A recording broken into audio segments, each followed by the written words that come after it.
Welcome back into another episode of George in the Jungle, presented by Remington Tavern. As always, you can find Remington Tavern at 8892 Glendale Milford Road, 45140, where they have their daily happy hour from 3 to 7 p.m., $5 bourbon whiskey Wednesdays, bottle cap bonanza Thursdays from 7 to 9 p.m. You can find them on Instagram at Remitav Cincy. That's REMITAV Cincy with a Y. Or follow them on Facebook. If you are following them, George, are they really going to paint that building? I don't know. My guess is yes. They're always doing something. I saw the 3 different colors. I like it white. I don't think it's bad white, but no, I don't either. But some of the colors, that blue was loud. I'd make it red and black. How about that? I'm all right with that too. Yeah, it might get egged during the crosstown shootout weekend, though, so you don't want to invite that kind of trouble. That's what happens when you set up shop on the east side as opposed to the west side. But yes, it is. In any case, welcome back in, George. It's been a week of sports. Again, we are at the threshold of high school sports starting back up, which we'll get to at the end of the show here. Yeah. Soccer season is about to start back up. So good on them. Baseball, the Reds are still, I guess, relevant. We'll see. But the Bearcats football season is a week and a half away. Joe Burrow has completed his first official off season, I guess we can say at this point. Yep, first full training camp, all that good stuff. Lots to get to here tonight, but we'll start with the Bearcats finishing Camp Higher Ground. And you got to make it out there last week. Yep. And you got to take in your first practice as a this isn't the first one as a non-working member of the media, is it? No. Okay. I'm taking in some. Yeah. But the first one of this season. First one this year. Got out there Thursday, which was their last workout at Higher Ground, and they had a pretty good workout. The thing that struck me, and there was a lot to see, but it just I was impressed with the linebackers, the DB play, the safeties. It just looked. I've heard about this speed, but it seems like there is a lot more speed in that part of their game, which was good to see because it was necessary. Now, again, you're going against your own guys, but it just looked like there was a lot of good catch-up speed, a lot of good closing speed, and quite honestly, talking about the defense, even when I was watching, the line kind of held its own pretty well, considering, what the health has been of that group and how deep they're having to dig down already. It'll pass the eyeball test for me. So it gives you a little bit of hope that maybe we're not going to suffer through another 2023 season again. And I hope that is indeed the case because it did look better in that part of the field. Yeah, I try to tell you, they look faster all over the place. They look bigger. They look more athletic. They look stronger. On one of the shows, at this point, I don't even know what show it was, whether it was the Nightcap, whether it was the BBP on Monday. But we talked about how when Oklahoma came out last year, when some of these Big 12 teams came out last year, and you saw them at Nippert specifically, as opposed to the TV, kind of you don't get the same angles that you do when you're at the field. Right. You can see that these teams were bigger, stronger, faster. They just walking out of the locker room, they looked even bigger. Iowa State Baylor struck me that way when I was. And I think Cincinnati's moving the right direction. I think they look like a team now that belongs in the Big 12. Yes, and I saw that coaches on the hot seat list, like the 10 in the country, and Satterfield was on it. I don't necessarily agree with that. I guess if it's another what I would call, I would call last year kind of a disaster, given what UC was coming off of and the stretch they had been on. Barring something like that, I don't see him on the hot seat. I think he's being given the time, and they're getting that indoor facility together. So hopefully that can help with their recruiting and the portal and all that. But I think they're gonna. I just don't see him on the hot seat this year. If you see a disastrous start, maybe, but I don't see it. I think they're going to give him time to try to get this thing cooking, and I do think we're probably going to see the step that the administration would like to see coming up here in 2024. I think they're going to be okay.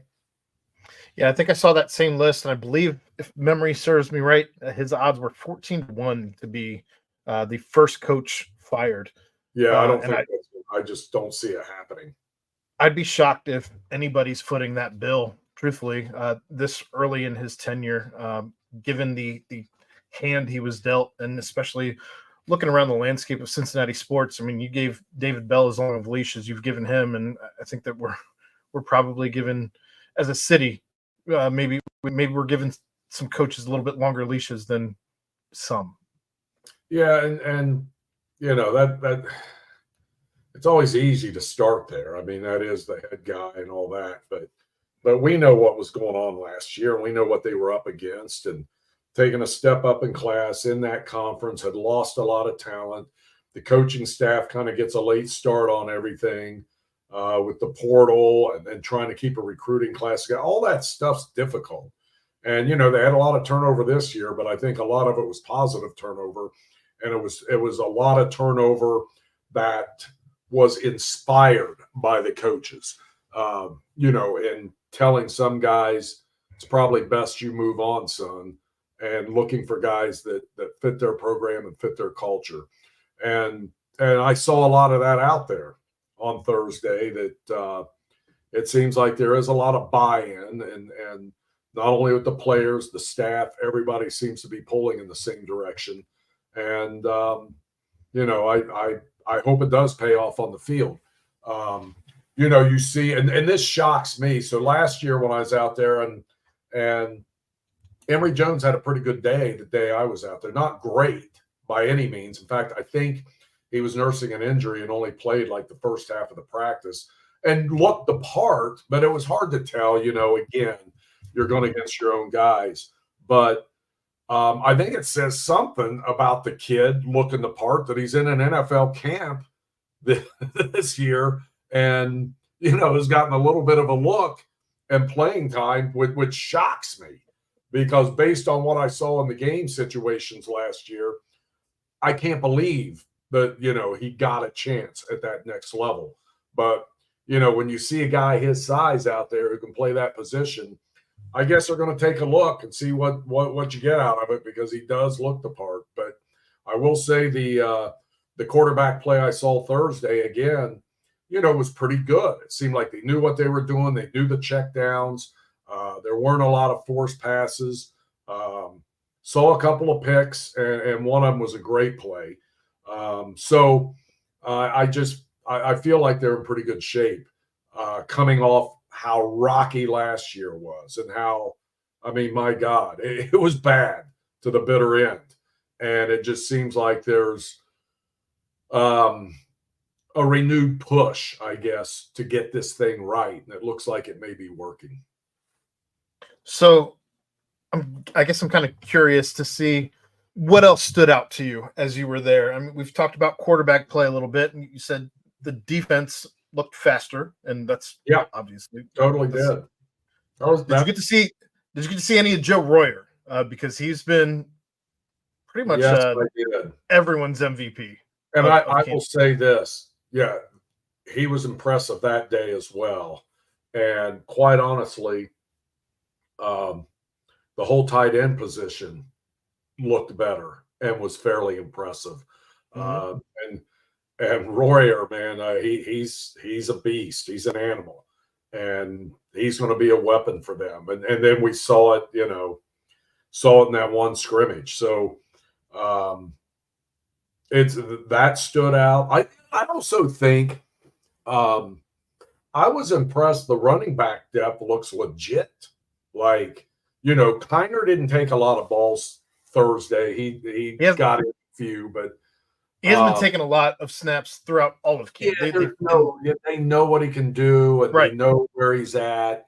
He knows what he's doing. Those guys take a beating. They take a beating in the season. So there's no sense in getting extra hits on that dude. But I thought the depth at running back was impressive. And this guy stood out to me. And maybe it was the scrimmage last year. I can't remember. But Manny Covey, he had a pretty good day on Thursday, I thought. Mm-hmm. And actually Williams, the new guy from Grambling, looked really good. Not just catching the ball out of the backfield. He looked fairly legit running the ball through the line when he did that. So it definitely looked better. Is it good enough when you get the Big 12 play?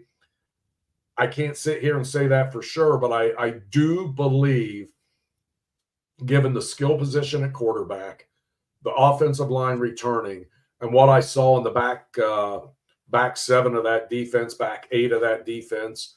It was interesting to see. It's really the defense. It's funny because when I was out there and they're working on different stuff, and I wasn't privy to everything they were working on, but it's just interesting watching them at the line of scrimmage and the different looks they give pre-snap and moving the linebackers around a little bit. And it was interesting. And I think we're going to see some serious improvement in that part of the game, and that's going to help a lot because let's face it, last year, if they got in the game and the other team needed to complete a pass, and sometimes they needed to complete a long one, it seemed like that happened far too often. And if they didn't make the play, they got the penalty.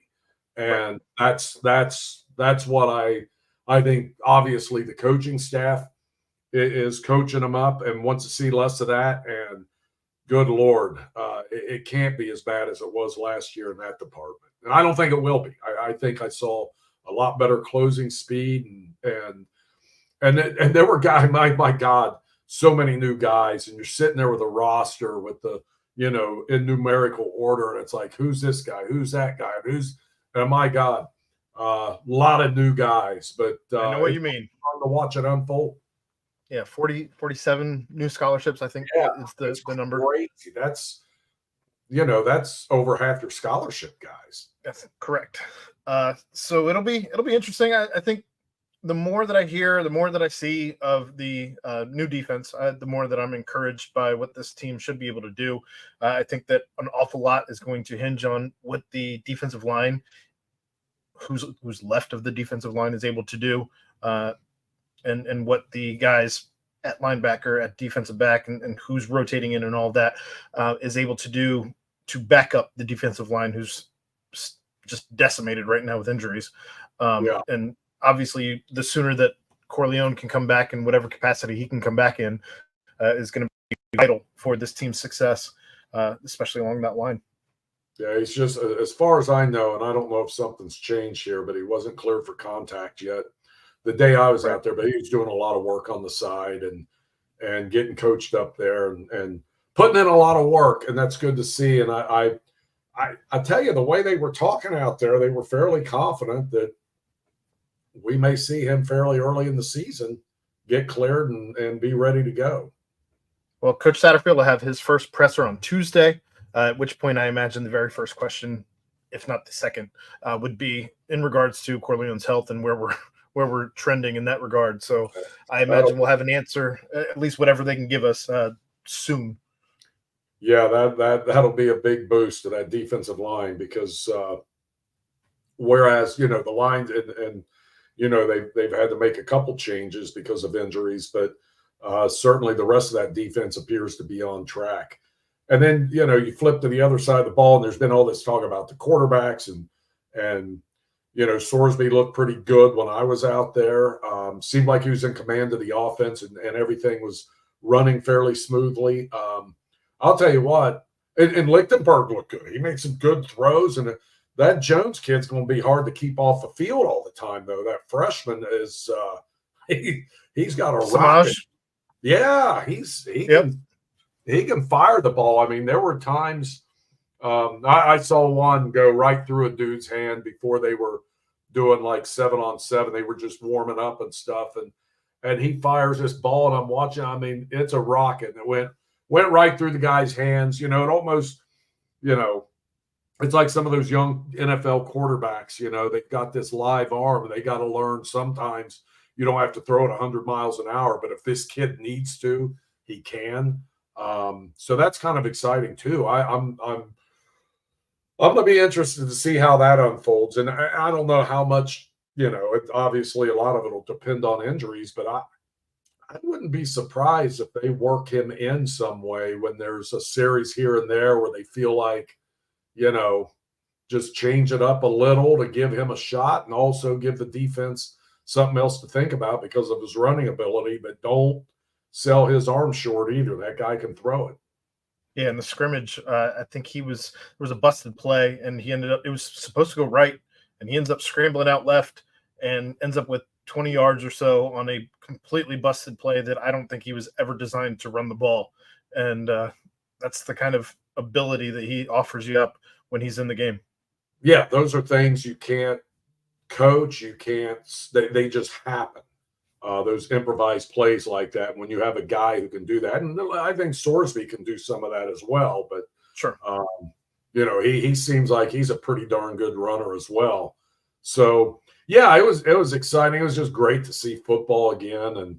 And I wish I could have made it to the other scrimmage, but I wasn't able to. But I'm really excited to see him tee it up for real. I agree. We're I think 11 days away from kickoff against Towson. And we'll give you a little bit deeper dive next week as we look ahead to week 1.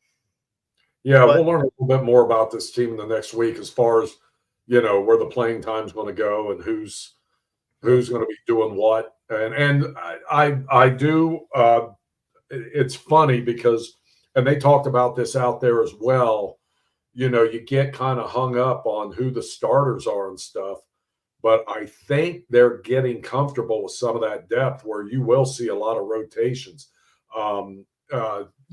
Maybe not so much offensively, although they'll probably, rotate the running back some and try to keep Kiner fresh for fourth quarters when you need to grind it out. But that defensive side of the ball, I think they've got some options where, they're not going to be so darn tired in the second half. I know Coach Veit has talked about how they're going to need everybody on that side of the ball the entire season. And I don't think that's just lip service. I think that they're genuinely going to be rotating quite a bit. And I'd be shocked if you don't see, 30 guys a game rotating in on defense. I think that's it's funny because football is going that way. I was listening to a high school coach last night just talk about how they're approaching the season and how important it is to them to have some rotations on those lines and stuff to keep guys, for when crunch time hits in the fourth quarter and keep them a little fresher. And that's harder to do at the high school level because let's face it, you want your best athletes on the field and some kids are playing both ways. But even now it's sifting down to that. And you see it in the NFL on that side of the ball a lot too, on the defensive side where there's a lot of line rotations and stuff. And if it didn't make sense, they wouldn't do it. And if UC can have that kind of defense where you can rotate and keep those guys fresh, that's going to help a lot because we saw some really, really bad defense in the second halves last year. Yeah, I think there's a real chance that you could see over half the roster in games regularly. So we'll see how that goes. Hopefully they're good enough and hold up that end of the deal where they can do it. But I think the coaching staff feels like while they're probably not ultimately where they want to be with that, they're a sight better than they were last year. I agree. Flipping the script a little bit, we got some basketball news here, George, from the University of Cincinnati. As I got the graphic here, so I'll pull it up. Right. But the non-conference schedule was announced today, and for November, you host Arkansas Pine Bluff, you host Morehead State, you host Nichols, as part of your MTE. You travel to Northern Kentucky as the other part of that MTE, and then you go to Georgia Tech for the back end of that 1-1. You host Alabama State to end November before traveling to Villanova to open up December. Then you host Howard on the back end of that 1-1. You host Xavier for the Crosstown Shootout on December 14th. You go to the Heritage Bank Arena to face Dayton in a neutral site game on December 20th. And then you cap off your non-con with Grambling State December 22nd at home. Anything stand out to you, George? It's not overly ambitious, but it's better than it's been in recent seasons. And you know, you're going to be tested a little bit here with games, even a game at NKU. We know what happened the last time UC went there. It was really ugly. I don't expect the same thing this time, but that loss probably still stings a lot of fans. But you know, you're playing at Georgia Tech and Villanova, and you know, you got Dayton in that neutral site deal, and obviously X thrown in there. Those are good tests for this team for preseason to get ready to roll, because it's not like they have to worry about ultimately strength of schedule anymore when you're playing in the Big 12 at the end of the season, that your strength of schedule is going to be a problem when they're looking at-large bids. So this isn't bad. I mean, you know, they all can't be marquee games, and they're not going to be, and you don't want them to be. You want to be able to play some guys and find out for sure everything you have when the live rounds are firing. So, yeah, I mean, I love going on the road and getting those tests in this thing too. And where is that Villanova game? Did it say specifically, or? I just know at Villanova. Yeah, I just wonder where they're putting. I don't know if they're at the big place, the little place. Do they play any games in that little place anymore? I think they'll be in the big one. I have zero answer to that question. I don't know anything about it. Villanova's. Yeah, I don't know. I'm sure they are. But that's there's 3 good road tests in there for them, and the neutral sites. There's nothing that's to me that's going to get them ready to go. The Villanova game, of course, comes as part of the Big 12 Big East Challenge.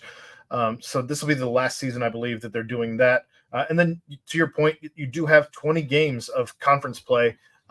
3 new teams coming into that conference play. You're going to be challenged. They were challenged every night. It was a bloodbath last year. It's going to get worse this year as you bring in Arizona State, Utah, and Colorado. And Chad and I were talking about it on the nightcap. When you were in the heyday of the Big East, there was a bottom of the conference. You did have a bottom of the conference. There doesn't seem to be much of a bottom of the conference. You have the middle and you have the top, and that's it. Right. There's not really a bottom in any. The heck of it is what you would consider to be, and it wasn't the bottom. You're right. It was just kind of a middle and a top. You go on the road to play one of those teams in the middle, and you may not come out with a win. There's a good chance you won't, as a matter of fact.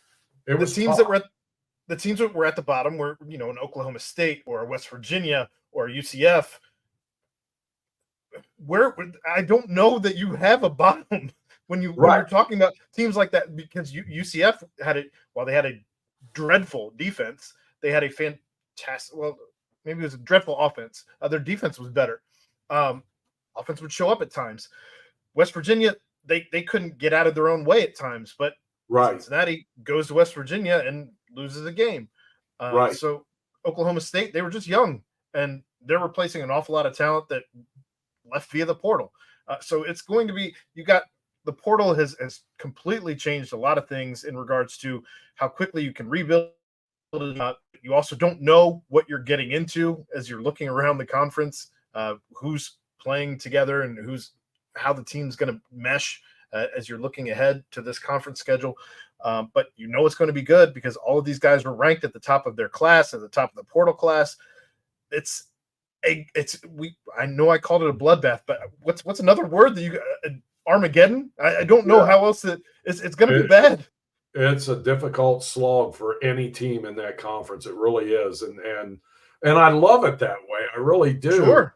And especially this year when you're looking at 2 games a week, no breaks, right. There's no off time, so you're just getting 2 games a week every single week for 10 straight weeks. It's going there's no real rest and recuperate time. It's just everybody good luck. Well, and you know, the home schedule in that conference, you know, as opposed to the American, their games are like, okay, I'll go, but they should easily take care of this team tonight. There's none of that. You're wanting to go, and you're like, if I can't make it, someone else needs that ticket because they got to make that joint loud and rocking. So it's difficult for the other team. You need that in this conference. And Cincinnati had it last year. They had I'm telling you, the fans did a great job last year at those home games, and I suspect it'll be just as crazy, if not crazier, this year. And if that team can live up to expectations, and to me, the expectations are pretty darn high.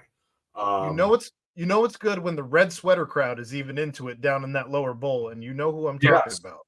Yeah, oh, totally, and they are, and so it's so much better. I mean, you know, are you going to come out of the season with a 30-3 record or whatever? No, there's no way in hell.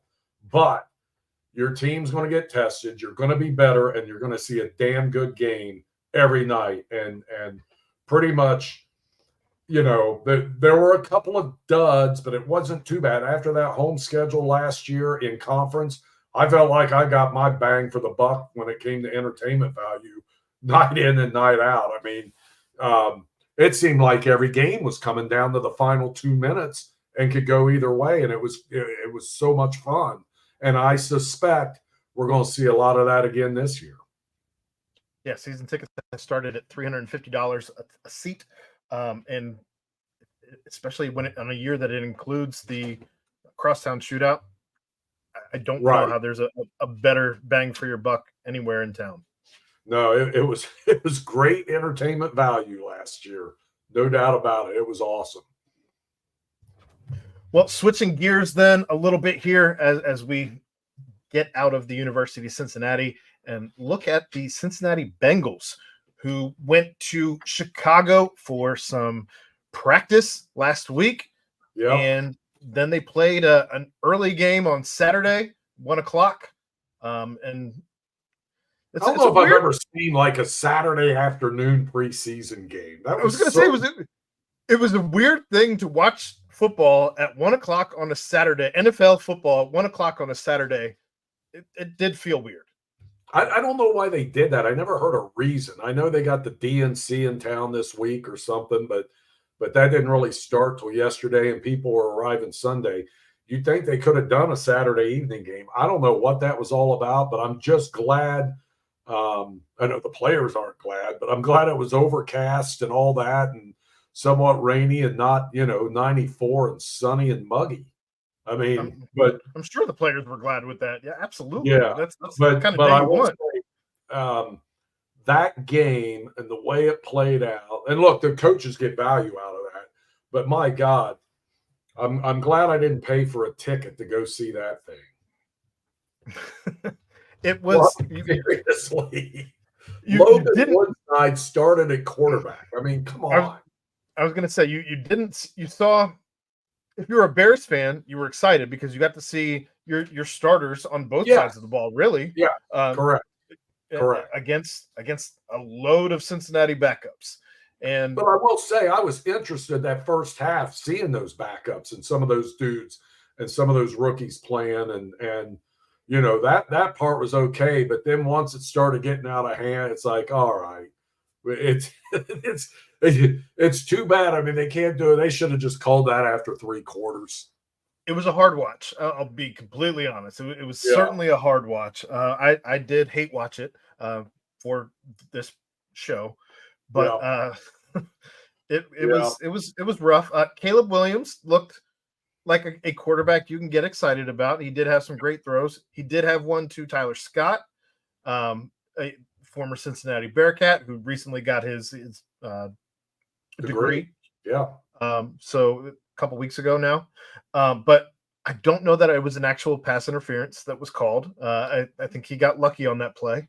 Yeah, I think so too. I saw it was funny because on the telecast when they said it and then they saw the replay and you could tell, Anthony was like, and gets a hand on it. Well, I don't know about that. It's like, yeah, that was kind of a flag that shouldn't have been thrown. I felt bad because that was against Josh Newton, who I think's had a darn good camp. I think think you're he right. showed some stuff, and he made some other plays in that game, and I think that kid may end up being a keeper. So, and the coaches see that stuff; they know they're not holding that against him. But good to see Tyler Scott out there, though. I watched that interview after he graduated. Just an easy guy to root for. It's easy to root for all those ex-Bearcats, but my God, when you hear a kid, say the things he said. Another thing, when we go back, now I'm going back to UC football. And I don't know you guys talked about this on any of these shows, but it was in the interview, one of them that you guys had posted on the website. And that was Henderson talking about buying his own jugs machine in the offseason and his mom feeding him balls through it. Did you see that interview? No, I did not. Yeah, Xavier Henderson said that in the offseason, when he went home, he wanted to practice catching. So he bought his own jugs machine. And that's some commitment right there. And I guess mom was throwing the balls in there. To be clear, he used his NIL money to buy a jugs machine for his apartment here in Cincinnati. That's smart investment. Smart investment. And guys come over to his house and they're just in his backyard on the jugs machine that Xavier Henderson bought. That's awesome. That's fantastic. Good for him. He's such a weird cat, and I love it. I love it. He just marches to the beat of his own drum. It's fantastic. Of all those interviews we did throughout camp, I'd go watch the one with X because he's an interesting dude. Yeah, he is, and he seems pretty dedicated and focused on football too. He is for sure. He eats and sleeps and drinks football, and I wish nothing but the best for him because to make that investment on his own, no one told him to go do that. I'm pretty sure. I asked him, Aaron. I'm like, who puts the? He's like, my mom. Yeah, my mom's in the backyard feeding the jugs machine. She can't throw the ball, then next best thing, right? I mean, well done. I'm laying in bed watching that with the earbuds, and then the wife's like, "What are you laughing at?" I'm like, "This dude's mom's feeding balls into a jugs machine for him to catch and get better." It's like that's just great stuff. Great. So I got off on a tangent there. We were talking about former Bearcats and guys you love, but when you hear that about a kid when he gets his shot, he'll be an easy one to root for too. Well, and there's some Bengals receivers I wanted to talk about. Jermaine Burton making some noise as he's now up to 4 catches, 120-something yards in his 2 preseason games. He's looking fantastic. You know what else he looked good doing? Returning kicks and punts. Great. I mean, are you kidding me? And I was shocked to see he hadn't done that before. He looked like a natural. And, they think Charlie Jones is going to make it back for the season, all that. But let me tell you something. They got a good 1A option right there. Charlie Jones might be looking it's possible. He might be looking at practice squad. Right? It's very possible because that kid looked really good doing that. And he seemed excited to do it and was ready to do it. And apparently has, practiced it now and really, in fact, it may have been Darren Simmons or someone said it was kind of like a word of mouth got back to him that he was out there doing stuff, helping the kickers and the punters and stuff. And they're like, this guy looks pretty darn good, catching the ball back there. Might want to give him a look. So they did. And then, put him in game situations. I was shocked when I found out he hadn't done that before. After I saw him doing it in the game, he looked good. I agree. That kid's got some lightning. He's going to be a player. He is certainly talented, and coming out of Alabama, there's no surprise there. But I'm excited to see what he's able to do because I think there's going to be some games where he makes a giant play this season. Yeah, and I'm telling you, I'm getting concerned about this Chase thing, and they may need him sooner rather than later, because that is a big storm cloud hanging there, and it doesn't seem. Let's just say there's a lot of chatter and belief, and even Chad Johnson saying that he doesn't think the guy may take the field in a game until he gets his contract resolved. So, And I so that was the other receiver I wanted to talk about was Jamar Chase, and you're right, it is becoming a. It's not a cancer. Let's not get out ahead of ourselves or anything like that. He did travel to Chicago, so it's not as if he's abandoned the team. No, and you understand when a guy like him, he knows he is a generational talent, and Yep. I understand that there is 5 years, 4 years plus an option on a contract. I get it. That all said, you also want to make sure that as you are literally a generational talent, you want to make sure that you are taken care of in the case of an injury or something of that nature. And as we talked about last week, it behooves the Bengals to do this deal sooner than later because the price is going to be in their favor. If you wait, I know, and we talked last week about the escrow money and all that, but I'm sure they're working to come to some kind of resolution, be it short term or long term. But I don't know. I mean, I don't know what you do. I mean, they're in a tough spot. They're in a tough spot because this dude's a difference maker. Going back to that Chad Johnson interview with Adam Schefter, who I don't believe actually cares for the Bengals at all, because I think that he's on the outside of getting the information that NFL Network gets before him. And I don't think he likes being second place in anything. Right.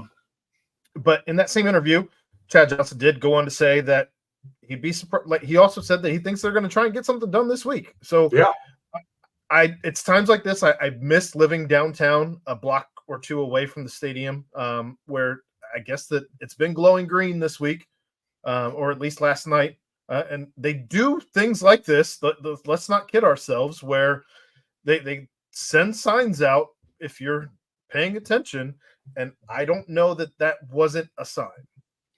You know, it's funny. I don't pay attention. I go by that place all the time, and I forget what it was glowing a week or so ago. It was glowing something one night I drove by, and I'm like, what in the heck's that all about? I couldn't come up with it. And then after I got home and had a beer, I forgot about it, and I never asked it anymore. But it's who knows? You may be right. Maybe they were talking greenbacks, and maybe they're on the path to get something going here. Sell the boat, sell the vacation home right now. Do what you got to do, and he will make you money. I promise. Yeah, I mean, we've seen what he can do, and we see what he dominates games sometimes. And and it's become such a pass happy league when you have a guy that stands out like that, and there's a handful of them in the league. Well, he's one of that handful, and you got to have him out there. That's he was a big reason they made that Super Bowl run, a huge reason. Hell, he won Kansas City game. So he won the Super Bowl if you can get the pass off. He was wide open. Yeah, he was wide open. Yep. Wouldn't that have been something? Oh. Yeah, I know. But yeah, that's something that's I mean, we talk about all this other stuff with the Bengals, but that's like the big freaking elephant sitting there, and I don't know what that elephant's going to do. I'll be surprised if he isn't suited up this season. I'll be surprised honestly if it's not week one. I think that you felt that way, but I thought it would come around, but I'm starting to. You can never predict these things. It's just I don't know what he's thinking. For me, I would like to think it would be tough for him to sit out and hold out and miss a game, miss 2 games, whatever. Hopefully it doesn't come to that. But the Bengals have to think about this okay, he's serious and he may sit out. I don't know. I don't think I would do it if I were him, but at the same time, he's got a very, very strong hand to play. Very strong. If I'm the Bengals, I don't want to call the bluff if it's a bluff. I just want to keep on the field. It also puts the Bengals in a tough spot because if he misses games, are you going to fine him? If you fine him, do you run the risk of pissing him off to where he wants to leave? Or Right. if you don't fine him, now you've upset the locker room because are you playing favorites? What are we doing here? It's right. It's a messy situation. That Schefter thing alluded to something about, he said it was curious or mysterious, I think is what he used, because he's got 2 years left and the other guys have one that pull these power plays. But how many guys come in and play like Jamar does at that position? And I did, again, like you said, he is. You get one of these on your team a generation that can do what he does. And 2 years left. Again, that plays to the Bengals' favor that you can sign him for less and not have to pay him really for those 2 first years are still under contract. You're signing an extension, not renegotiating an entire contract. Anyway, we could go on and on about that for a while, but there are some other sports we have to discuss. And I say that because the Reds just got their asses kicked by the Kansas City Royals in 3 games. They were outscored, I believe, 25 runs, if I'm not mistaken. They have a bounce-back game against the Toronto Blue Jays, and they got their heads smashed in again tonight. What was the final on that? 10-3. Okay. They scored a couple runs after I last saw. 10-3. Stop me if I've said this before, but they're going nowhere.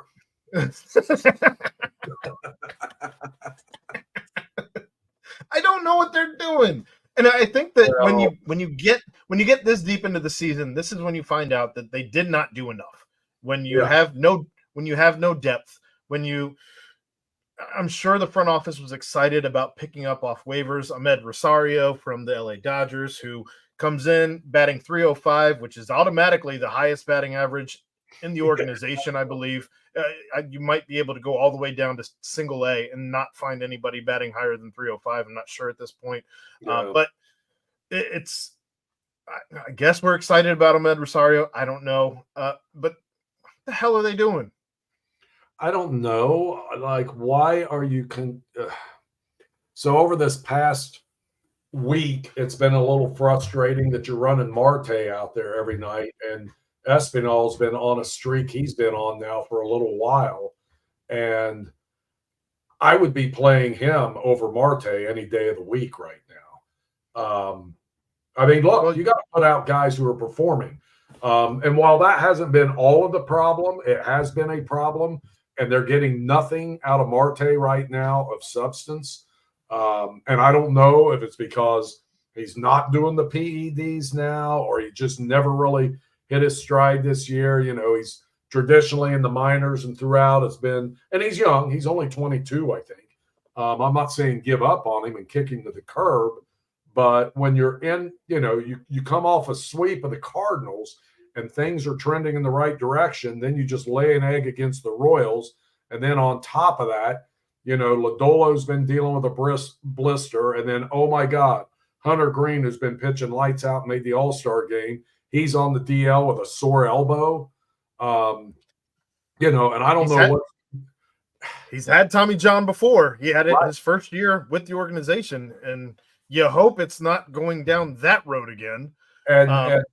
Yeah, and that's the first thing you think of, and you don't want to go worst case scenario, but that's what happens when you have sore elbows. That's kind of what it leads to. Now, I talked to somebody today who, deals with these people all the time, and the Reds are convinced it's not serious. The Reds are convinced that he's not going to need anything extensive, no certain, they feel like it's just a rest situation and it's nothing serious. But Hunter went and got a second opinion out west, and I think he's back with the team tonight. But he went out to get a second opinion. We'll see what that second opinion says.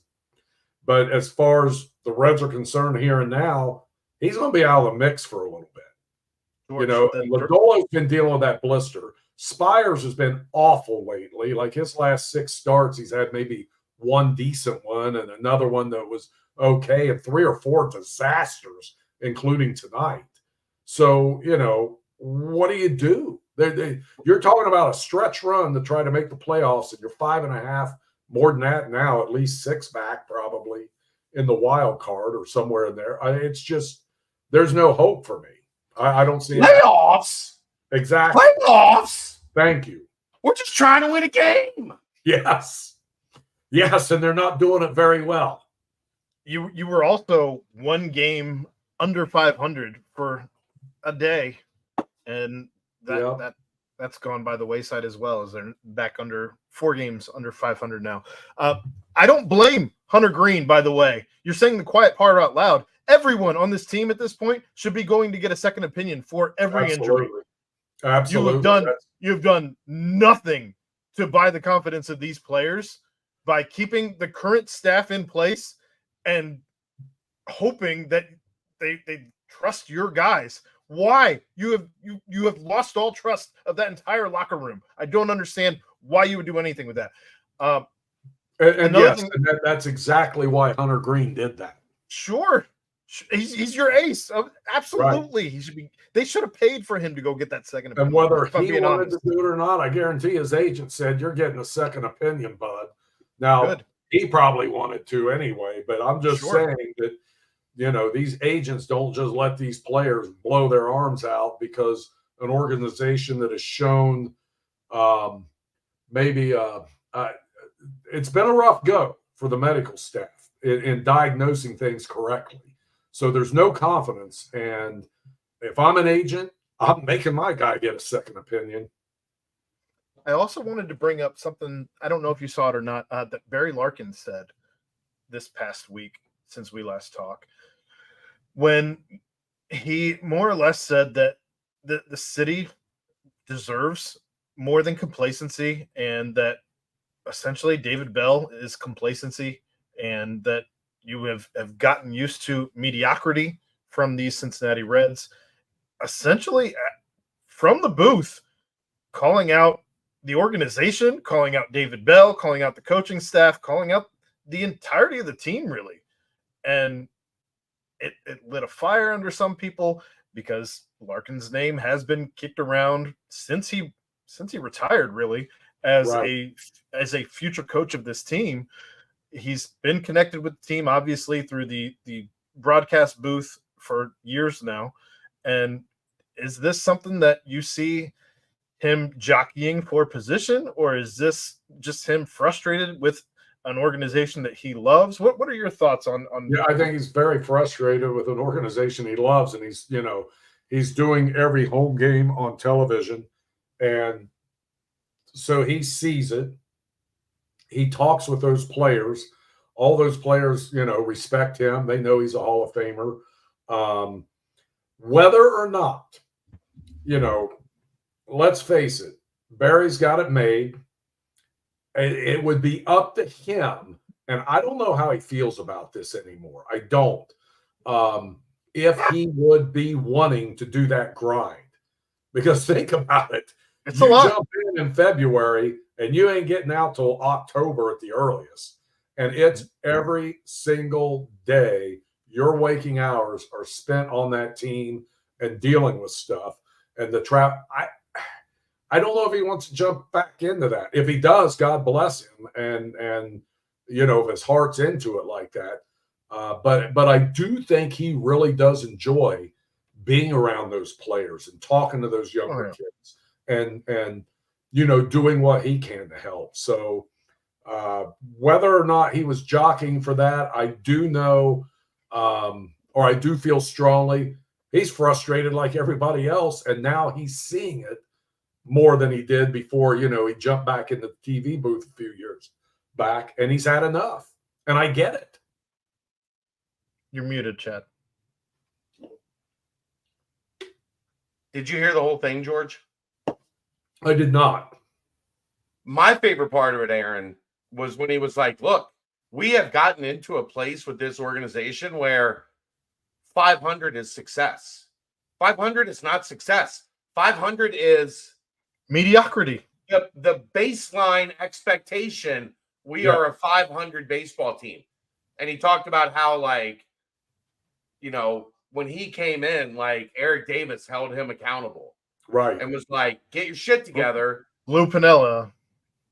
No, he said, Eric, like, specifically, Yeah. Eric Davis was like, look, kid, you get all the talent in the world, but it doesn't matter if you're not doing this the right way. If you're not, he did go on to mention Lou as well in his tirade. Like in that one specific like portion I was talking about, he was like, Eric, let me know. 500 that's a bad season. 79 and 81 or whatever is not good. Right. One game under 500 is not this right now. If they finish one game under 82 and 80 or 80 and 82, I guess, 2 games under. Right. They finish 2 games under. Like, you should be the happiest fan in the world because we didn't suck. Unfortunately, that's where they are. Like, I know. We've been that's what Barrett called out. Right. And we are at a point where 500 mediocrity is considered success. Right. And that ain't it. No, it's a bad place to be. It kind of reminds me, it kind of reminds me when the Bengals went through that long swoon where it was like, and Marvin Lewis comes in and it's like, none of this is acceptable. Are you kidding? And actually made some progress for a while. We haven't won a playoff series since 1995, I think. Yeah, 95 against the Dodgers was the last one. Yeah, and that's horrendous. There are people who are going on 30. Almost 30 years now. It'll be 30 years. They're not going to win a playoff series this year. There are people going on 30 that have not seen a playoff series win. That's bananas. And guys that age have not seen a team that's really something to get excited about. There's been a couple runs here and there, but that's not good enough. I grew up with the Big Red Machine, when I'm in junior high and high school, and you just thought this is going to happen every year. And the Reds had an organization that expected to win back then. And, that was a team that when they started struggling around 77, 78, went out and got Tom Seaver. It didn't work out, but they made a move that you thought, holy God, they got Tom Seaver, and with whatever else they at least went for it. They haven't been going for it. And now this window, this is crazy too. I was talking with someone today and it's like, they're blowing this window with some of these young guys. I mean, what's Ellie going to make in arbitration when they get there? Are they going to be able to afford him even in arbitration? It's starting to worry me long term. I say this every offseason. It's going to be a big offseason. Last year they didn't quite get it done. Candelario was their big signing, and they've got to go get a hammer pitcher. They got to get a hammer corner outfielder. You got to wonder, like, is it CES at first base? What are you doing there?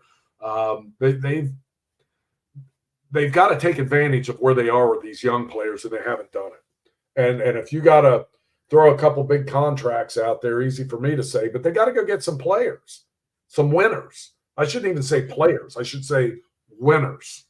If it means that you're spending money on getting 2 hammers in the outfield, then move Spencer Steer to first base and let CES be your guy that's floating between third and first. I don't care. Absolutely. So whatever, we'll see what happens. I don't want to get lost in the weeds on that because I'm going to end up in a tirade where I just hate on the Castellinis, and I don't want to get to that point. We'll have plenty of time in the offseason for that. Yeah, we'll get there. It's sad because I really do feel there's no hope that they even get a wild card or anything. I mean, there's not. They don't have a pitching now. I don't recall what owner it was, but there was an owner in the last 2 days or so that said basically, if you're not trying to win, if you're not trying to put a competitive team out there, you shouldn't be an owner. And that's I know that's probably said all the time, but that's truly how I feel about it's totally true. It's totally true, and that's what was disappointing when they got Griffey Jr. and the Linders own the team, and we know they have money. And I thought, okay, this is good because Carl and the family's got enough money to go out and get more. Well, they didn't. They didn't help out the pitching side, and it was a freaking cattle call every training camp to find 4 to 5 capable pitchers to start the game for you. So we've been going through it for a long time. Nobody's gone after it, and it's time they do. I mean, this pussyfooting around and nibbling at the edges is not working. I agree. Switching topics here, we will discuss FC Cincinnati. There's no games to discuss, matches, if you will. But they did make a signing for Nicholas Gioacchini from Como 1907 on loan. He's been with St. Louis in MLS and actually knows the league, apparently they feel he really fits their system and is a guy that's done what they're going to ask him to do and done it at a high level. So shrewd pickup by that team, man.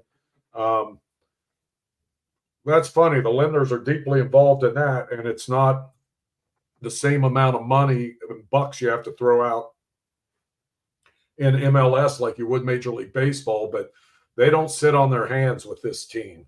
If there's a move to be made, they go out and do it. They've had some injuries and been hit with that bug a little bit and had to adjust some things, but we'll see. They get back into it Saturday night, and we'll find out right away because they're taking on first place Miami down there.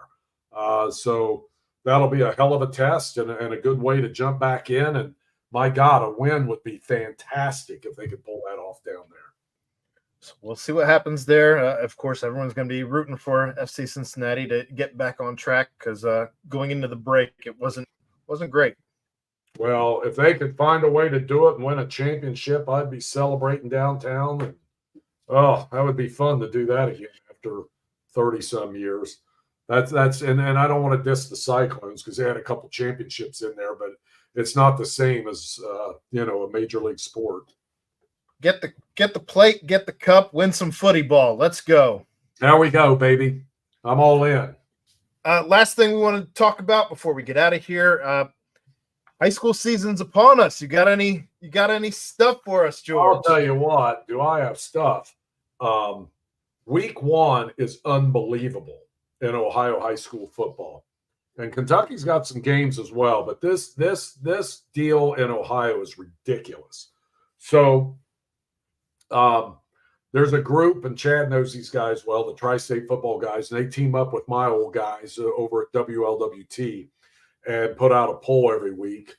And their preseason poll, Princeton number 1, Moeller number 2, they play Friday night against each other. Moeller at Princeton, which was the big game back in the 70s and 80s. Like, there were no programs like those two around. Now we have dozens of really, really good programs. And they kind of set the standard back then where everybody else is like, well, why can't we do that? Why can't we have a football team like that year in and year out? And everyone got their game. And I give those schools credit for showing what can be done and how, these powerhouses can get a community excited and fired up. And they sure did that. And now we got tons of them. But you got Princeton Moeller, number 1, number 2. Then number 3, Lakota West, hosting number 4, St. X. So, Tom Bolden of Lakota West going up against his buddy Steve Specht again. I mean, so the top 4 teams are facing off against each other in week 1, which is unbelievable. And all those teams are seriously legit. Anderson is number 5 in that poll. Winton Woods 6. They move up to Division I. Get this for Winton Woods. So they go up to Division I, and they are starting the season. They don't duck anybody. They're starting the season at Springfield, who has been the state runner-up in Division I for like 3 years in a row. So this week 1 is ridiculous out of the gate. And it all starts Friday night And in Kentucky, well, I don't want to skip East Central because they're coming off a state championship, and they got that battle in Indiana against Lawrenceburg, and then you've got Cooper hosting Bardstown. Cooper in Northern Kentucky, state runner-up in 5A, and they're expected to be very, very good again this year. In fact, I would say probably expected to be the top team in Northern Kentucky, and Covcath may have something to say about that because they're always good, but there's no warm-up action. Okay, there's no like Howards or Townsends or things like that you see at the collegiate level. These guys are coming out throwing haymakers at the big boys. Did COVID end up killing the Crosstown Showdown or whatever they had? Oh boy, you remember that event? So here's what happened in a nutshell, and I'll try to make this so they still have the Skyline. In fact, I think Muller Princeton is a Skyline Crosstown shootout game or showdown game is what they call it. Yeah, they'd have the showdown, and they'd have a couple games Friday night at Nippert Stadium. Then they'd have 4 on Saturday afternoon. Well, so NCAA football started following the basketball model where you couldn't have those third-party events at college facilities for high school games because, a lot of things can go sideways. I know the promoters have looked into it since this NIL is going. Think about that. So now these players at the collegiate level can make whatever they get. They can give $1 million contracts to these guys, but it might be a recruiting advantage to have high school games on your campus from a third-party promoter. Now, if it's a high school playoff game and it's run by OHSAA, or Moeller could rent Nippert Stadium to host a game, things like that. But if it's a third-party vendor, so that's what happened there. So they pick a couple games a week that they call showdown games, and they do pep rallies throughout the week for them, and Skyline does some cool stuff for them. But yeah, that thing needs to come back that way because that was awesome. That was one of the greatest events in town every year. Well, even if you had it at PBS or wherever you got to go to make something like that happen, there's certainly that was they tried. The problem is the sponsors for the Bengals. Paycor, sorry. Paycor. Yeah. So, but let's say the showdown, and I'll give you an example. So Skyline was the main sponsor for the showdown. Mm-hmm. Well, Gold Star paid to have all their stuff in Paycor Stadium, so Skyline couldn't come in there for that event. So then you lose that sponsor. And they're not there anymore. It was not anymore. It is Skyline, but there was a bank sponsor, and the Bengals had a different bank as a sponsor, and all their signage is up, and it's supposed to be there like for all events at that stadium. It was a convoluted mess. Yeah. It was a convoluted mess, and it wouldn't work out. And then you think, well, okay, maybe TQL, which would be just an outstanding venue for that, but they have a grass field and they're still playing soccer matches. If they had artificial turf, you might be able to make it happen there, because I think TQL and the people who run that would have been much more agreeable to figure out a way to make all this work with sponsors and stuff. And I'm not dumping on the Bengals. Their hands were tied with these sponsorship deals. But it's just a shame. It's a damn shame that you have Nippert, TQL, and Paycor Stadium all right here near downtown, and you can't have an event like that. Yep. Get through that red tape. Red tape, figure it out, because there's some money to be made there, certainly, because especially if you start, much fun. If you start lining up Elder against Moeller and things like that, you could show up at the watch the second half of the game, watch another. It was a hell of an event, and I really miss it. I was thinking about that. Someone asked me about that this week, what that was all about. That wasn't from town, and I was describing it to him. Like, God, I forgot how much fun that event was. Yeah. It was like the kickoff event of high school football. So that's what happened to it. Follow the money. Didn't Kirk Herbstreit put that whole thing together to begin He with? had another one. He had another one that he was involved in. Okay. And they did do that one down at Paul Brown Stadium at the time. But that event, they had some serious overhead for the way they ran that. Let's just put it that way. Serious overhead, and probably lost some money. It's not easy to do those things and make it work. And what they were doing was flying in all these out of town teams. So that's where the overhead came. Yeah. You're bringing in a team from Alabama, a team from Texas, a team from Florida. Costs a lot of money to fly, 80 kids up here and throw them in a hotel. Understandable. Yeah. Well, we will have games to talk about next week in that regard, coming from the at least the high school scoreboards. But football season is here, George. It is here. Yep. So, I got to find a game to go to Friday night. Maybe I'll call my buddy and get into that Princeton game. I'm not sure. I'm going to go to one of them. Plenty of things to be excited about as the end of August is here and football is in the air. But that's going to wrap it up for us here on your Tuesday night. Thanks again to our sponsor, Remington Tavern. You can find them at 8892 Glendale Milford Road, 45140, where they have daily happy hour from 3 to 7 p.m., $5 bourbon whiskey Wednesdays, bottle cap bonanza Thursdays from 7 to 9 p.m.